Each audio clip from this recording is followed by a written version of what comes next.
time. My dreamy friend, it's coffee time.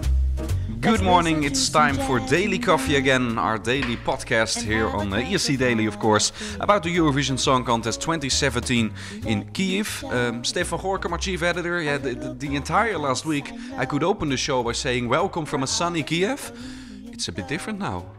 Yeah, the whole weather, the whole atmosphere has changed.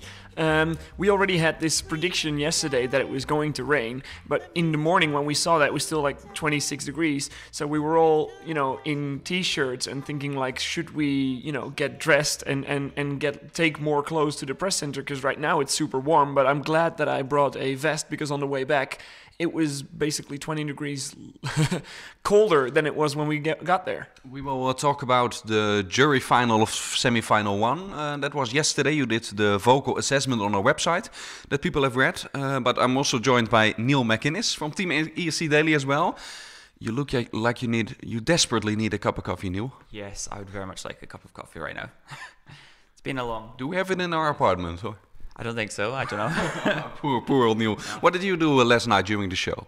Last night I was in the arena for the rehearsals. So I watched from the arena rather than from the screen.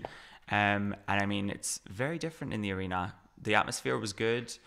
The press reaction was good to some of the artists, and it was just good to actually see the artists on stage. What was the vibe like? Because I can remember from the last couple of years that at the jury show you have another type of people in the hall than during the actual shows, more locals usually. It was more like a party atmosphere than like a analytical sort of jury, professional kind of like show. But I mean, it was great. That's what Eurovision is all about, right?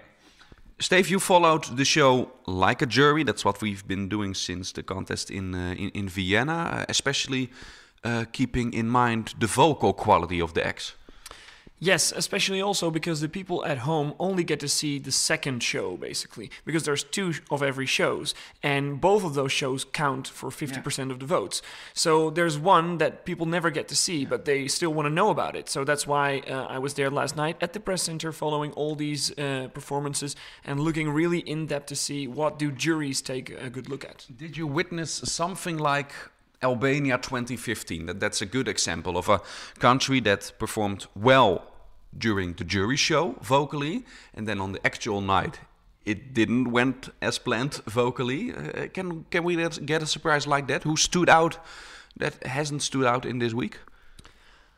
I thought Cyprus was really, really good. I don't particularly think that they are going to be very disappointing tonight either.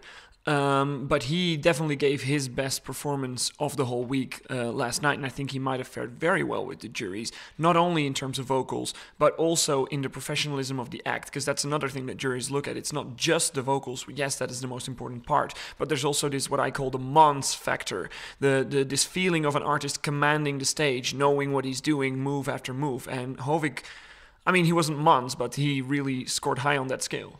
Neil, how was the reception for Isaiah in the hall with the local people? I'm not going to lie, it was actually kind of lukewarm. I feel like he's failing to really set it alight. I do think it's a qualifier. I think he's quite good. He's probably nervous. Hopefully he will pull it together tonight and pull in a lot of televoters. I don't know, but song 3 in the running order, it's not, it won't hit you like a bus. It's not a standout performance of the night. But I mean, the reaction was okay. It remains a risk, Steef, when you pick a very young, though talented artist, 17 years old. We can also see it this year, of course, in Belgium's act.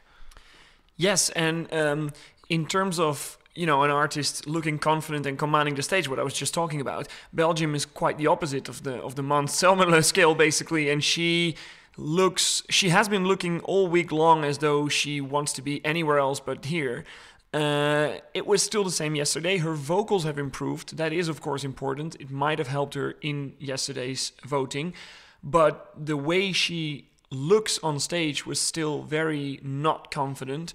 And actually it makes you uncomfortable as well when you watch it. We always have, in the last couple of years, Neil, at least one shock exit at Eurovision. Remember Iceland last year? No one could have predicted it. Yeah. So it's tough to predict it, otherwise it wouldn't be a shock exit. But do you think the shock exit could happen in this first semi-final, or perhaps in the second, when you look at your gut feeling?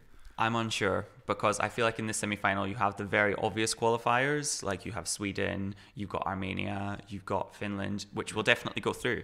And then you've also got the ones that may be forgotten, because Belgium could easily be forgotten. Even Australia could be forgotten because they've got early slots in the running order. Who knows? So nobody can predict what will happen tonight. Do you agree, Steef?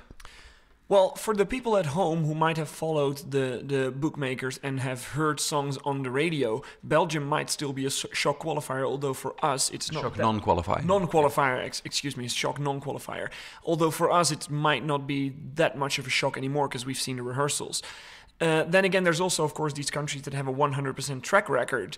Azerbaijan, I have them as a qualifier, but it's not a 100% certain for me.